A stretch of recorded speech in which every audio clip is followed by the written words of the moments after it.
বন্ধুরা, দূরে কাছে পাশে দেশে বিদেশে যে যেখান থেকে এই মুহূর্তে আমার ভিডিওটা দেখছেন না কেন, আশা করছি সবাই আল্লাহর রহমতে ভালো আছেন, সুস্থ আছেন। আমি আপনাদের দয়া আল্লাহর রহমতে বন্ধুরা ভালো আছি, সুস্থ আছি। এখানে সিম কেটে নিয়েছি, নিয়ে দিয়ে পরিষ্কার করে রেখেছি। আজকে সিম দিয়ে মুরগির মাংস রান্না করব, সেই রেসিপিটা তোমাদের সাথে শেয়ার করতেছি।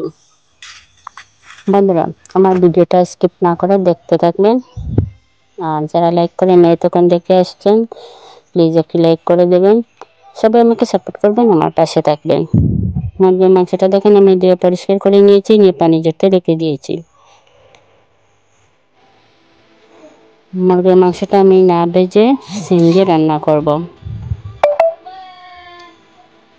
আর আমার রেসিপিটা কীরকম হয়েছে বন্ধুরা অবশ্যই আমাকে কমেন্ট করে জানাবেন।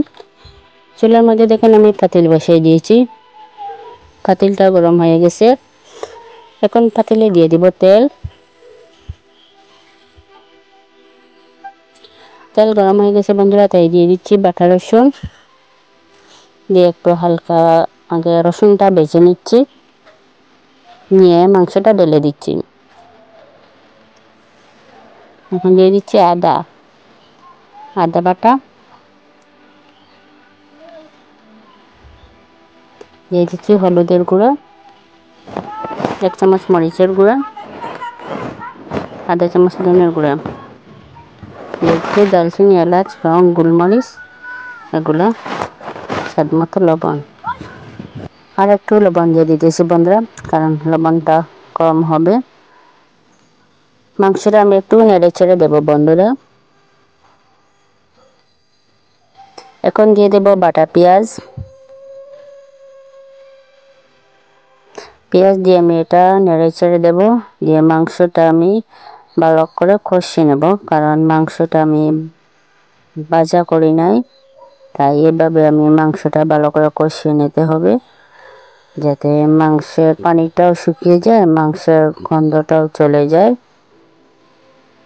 যখন মাংসের পানিটা শুকিয়ে আসবে তারপরে আমরা সিম দেব। এখন আমি ঢাকনা দিয়ে রেখে দিচ্ছি, পানিটা শুকিয়ে যাক। কিছুক্ষণ পর বন্ধুরা ঢাকনাটা সরিয়ে তোমাদেরকে দেখাচ্ছি, মাংসের পানিটা শুকিয়ে আসছে।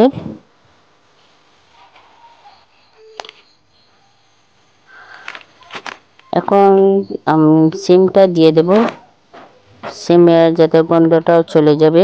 মাংসের সাথে কষিয়ে নিলে সিমের একটা গন্ধ আছে, সেই গন্ধটাও চলে যাবে।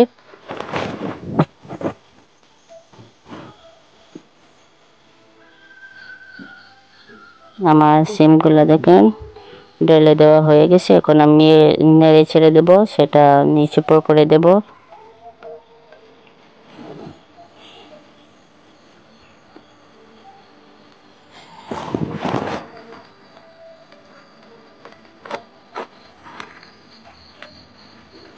এখন বন্ধুরা আমি ঢাকনা দিয়ে ঢেকে দেব। এখন ঢাকনা দিয়ে ঢেকে দিয়েছি, কিছুক্ষণ পর আবার ঢাকনা সরিয়ে আমি সিমটা নেড়ে ছেড়ে দিতেছি।